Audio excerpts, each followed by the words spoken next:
Okay, are we recording? I Yes. can't see anything then, but you probably can. Yes, we are recording. So, hello everybody, Jackie D signing in again for another one of my wonderful 10-minute interviews that are never 10 minutes, but hey ho, one day I might crack it. We'll see.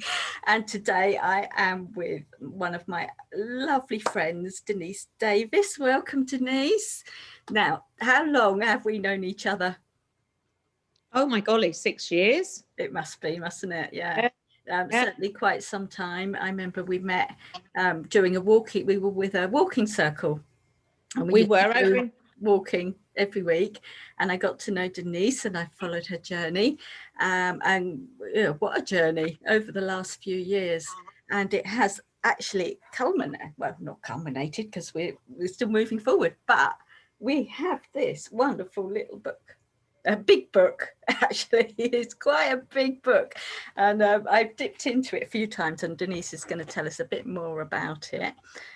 So I'm going to hand over to you now, Denise, if you would like to tell us a little bit of how you arrived, how you got to be here and writing this book. Tell us a little bit about your background.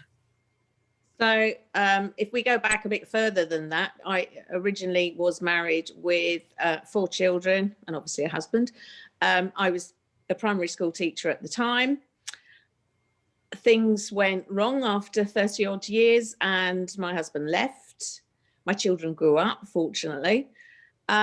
So I decided I needed to change career. I was really quite devastated when my ex-husband left. So I went and had therapy, thought it was absolutely amazing.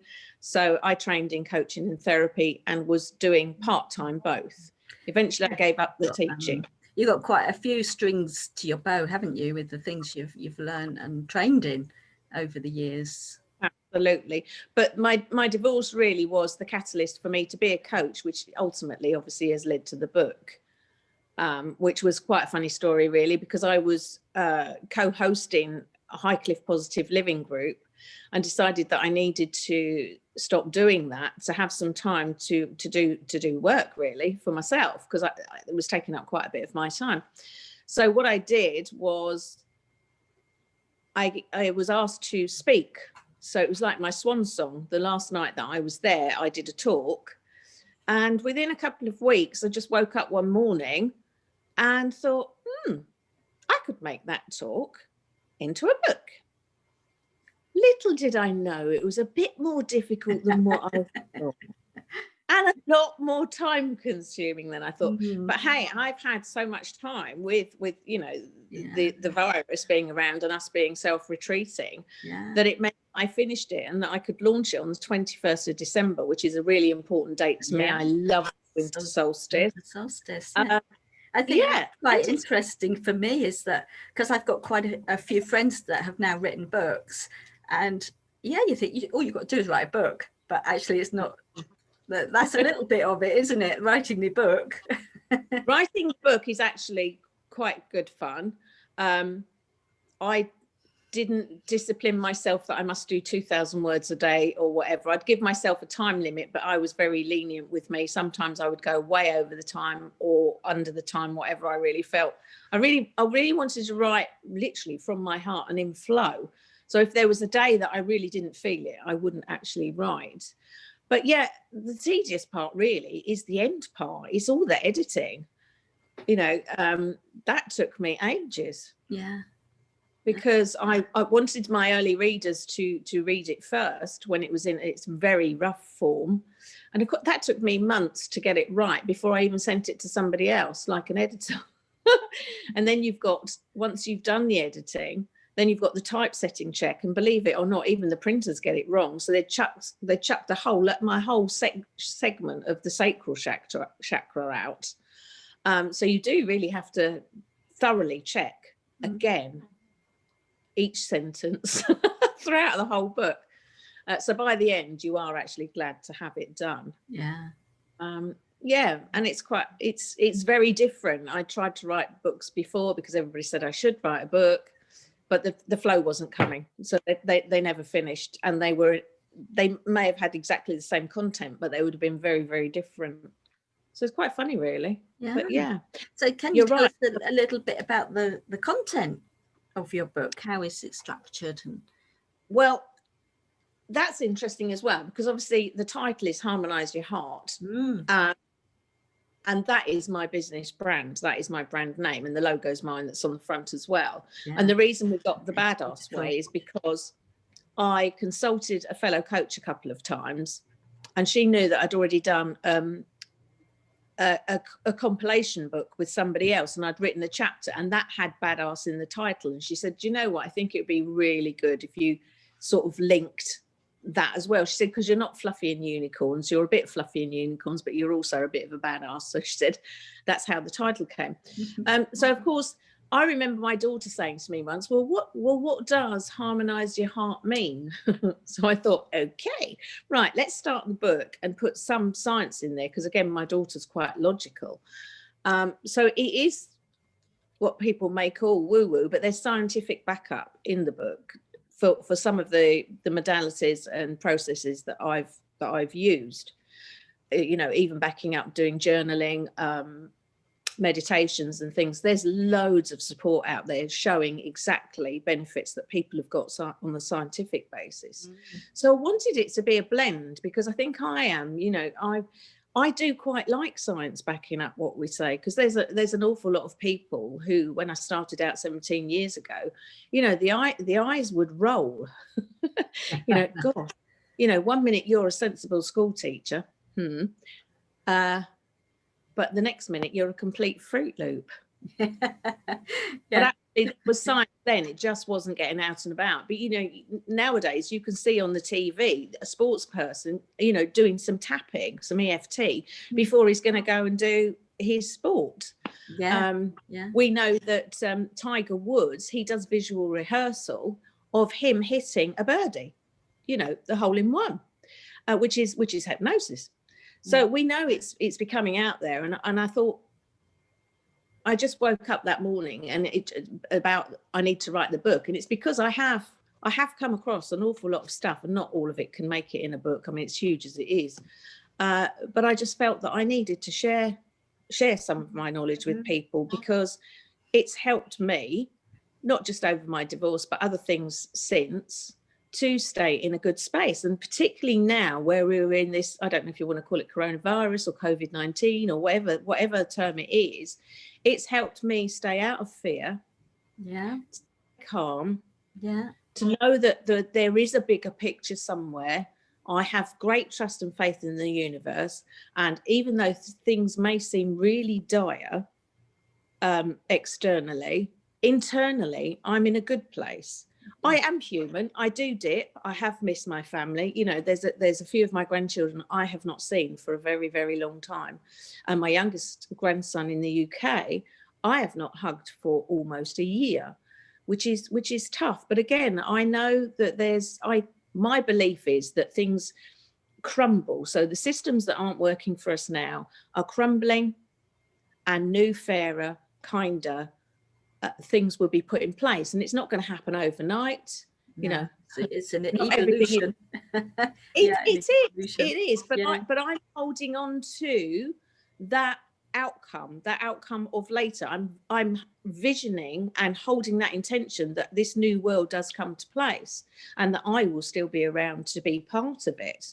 And you know, how wonderful for yours and my grandchildren that you know, things will be much better than they have been. But as with most things, it's cyclical. So we've got to go through the tougher challenges before we get to that point. But if you hold the end point in mind, that really helps. Well, it helps me anyway. And that's actually what you're saying there is what it's bringing to mind for me. My daughter is, as you know, a primary school teacher. She teaches Little reception children, and she's being asked not only to go into school to look after the key worker children several days a week, but on the other days she has to prepare the programs for the homeschooling, which she can't do in the 2 days she's got left. And if that's happening over the nation, you know, this is the system that's on the brink of collapse as far as I can see. And what comes to mind is that phrase that out of chaos comes order. So we're creating new systems, perhaps moving into new ways of being, which on the one hand it is quite exciting, although it feels quite fearful now. So, you know, books such as yours that take you through that process so that you can help see the bigger picture, I think are just perfect. And the work that people like Dr. Bruce Lipton, Greg Braden, Dr. Joe Dispenza, they're all making that correlation between the physical and the spiritual, and merging the science together with that, which is going to lead us onto this bright new world, in my view. So, so for you personally, what is the next step now? You've got the book out there. What do you see happening next? So at the moment, I'm in a winter period. I'm just having a little rest, because obviously I did the book, and it was very intense, particularly at the end. Sometimes I was working from 9 a.m. till midnight, and actually I stopped doing that because I thought, you know, I need to be walking my own talk here and looking after my own self-care. So I cut myself back to make sure that I didn't work such stupid hours. But I was quite excited, so that was the reason why. I get carried away if I'm that inspired. So, and then I went to visit family at Christmas. So now I'm resting on my laurels, but I'm considering about doing a 6-week course where it will be a private Facebook group where we discuss certain topics from the book, and we do some clearings and healing in and around that, but we'll also do the questions and see what comes up for us. So that is what I think is my next step. In the book, I thought that I was going to be doing oracle or coaching cards, and I had in mind exactly what I wanted to do, but the funds to bring that to fruition haven't made it into my reality right now. So I don't want to create something that I actually can't put out. So it makes more sense to do the 6-week course at some point. Yeah. So I shall be working on that soon. But again, for me, it's all about when I feel inspired to do that. And right now, I'm just catching up with other more normal things around being back home, and just allowing myself to be, literally to be, and do nothing if that's what I feel like. And I do feel as if I need to be walking what I've written in the book. You know, I have lived like that, and I do need to live like that. And yes, I am naughty sometimes. Like I said in the book, I'm not perfect. You know, I will eat healthy for ages, and then I'll just go out and think, do you know what? I really need a little Freddo bar or something daft.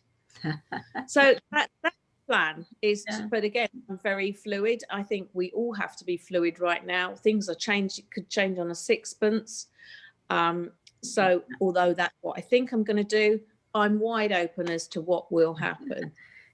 You know, we don't know anything about anything anymore. Even if we thought that we had in the past, we really don't right now. But that makes it quite exciting. Instead of being low, which I would have been in the past if I was in limbo and didn't know anything, now I just see it as a great opportunity. You know, as you know, because you and I went to Bonn to see Dr. Joe and spent time in his retreat, which was awesome. But as you know, the world is a world of possibilities. You know, that is all surrounding us. And I just think, well, how fantastic. You know, I know it sounds crazy because most people out in the world at the moment are really not feeling the same way as I am. But that's because they haven't got the knowledge and the trainings and things that I have. And that's where you can help other people to get into that space. Yeah. And I remember when you were saying about Bonn, the Dr. Joe Dispenza retreat we went on, the one thing that I always remember about that is the zombies in the park. And we were wandering around the park at, I think it was something like 6 o'clock in the morning. It was July, so it was nice and warm. And there were 1,000 people wandering around the park listening to a meditation on their headphones.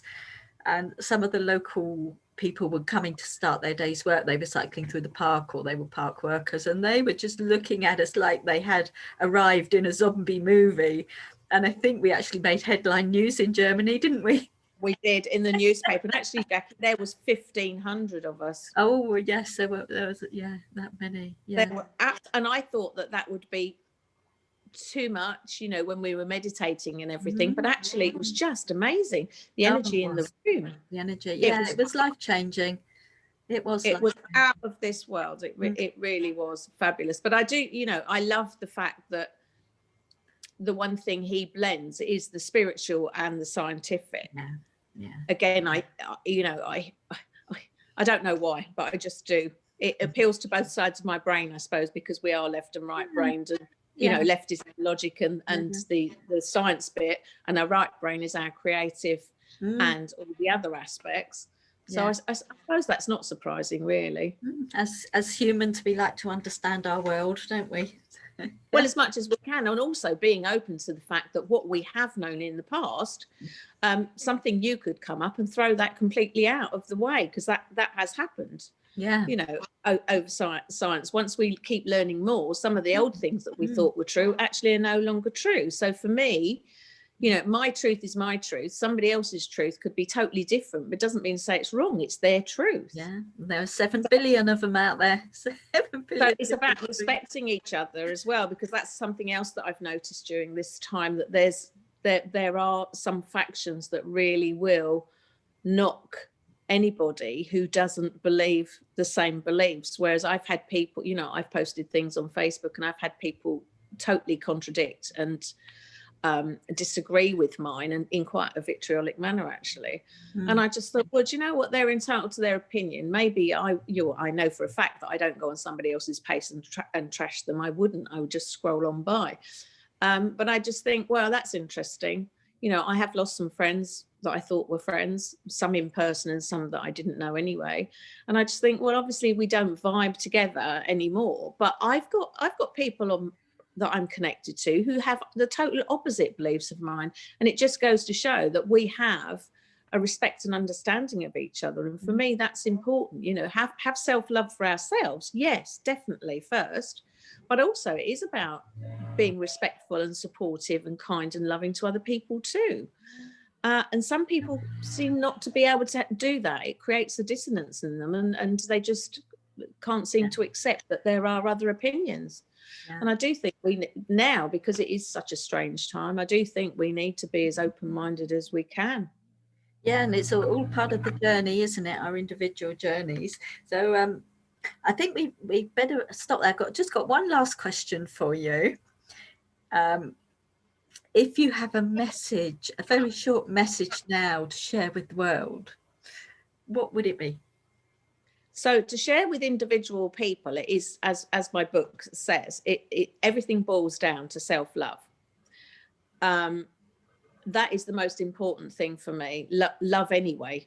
Love yourself, but love the world, and send that, radiate that love out everywhere. For people who are in fear, to have some understanding that things never stay the same. Change is always constant. And like you said, I didn't say chaos out of order, but I've said calm comes out of chaos, which is a similar thing, really. Yeah. So it's about remembering that and doing whatever you can on an individual basis to bring yourself to a place of calm, whether that's using some of the processes in my book or tools and techniques, to meditate, to go out walking, whatever that suits you. It's just to keep you in the best place that you can in this crazy time that we're living in. Yeah. Because as I said in part 7 of the book, we are all connected. However we are feeling is having an impact on the world itself. So if we can stay high vibe most of the time, we are human, we're going to drop and we're going to be upset or angry or whatever. But if we can do that most of the time, we are, just by being ourselves, making the world a better place. Yes, and that's what we want to do. That's our vision, that's our focus. So here we are. Here is the book. It's on Amazon. Is that where you would? It's on Amazon, UK and US. Okay. And actually, don't want to buy it on Amazon or you don't have an account, you can also buy from me personally, but obviously you're going to have to pay the postage and packing if you buy it from me, but I will sign it for you. Say, then you get it signed. I haven't had mine signed yet because I did buy mine through Amazon. I couldn't wait until I saw you because I don't know how long that's going to be. But next time I see you, I'm going to have it signed. Absolutely. So thank you very, very much, Denise, for joining me this morning. I will put the details in a post underneath so that you, with the link, so you can see where to get it. And any other little messages that Denise would like to share, this will be widely shared. And thank you very much for listening. Tune in next time. I have another lovely guest. I've got a list of lovely guests, so you never know who's going to pop up with me next time. Thank you for listening. Speak to you soon. Thank you. Thank you, Denise. Yay. Find the stop button. Here we go.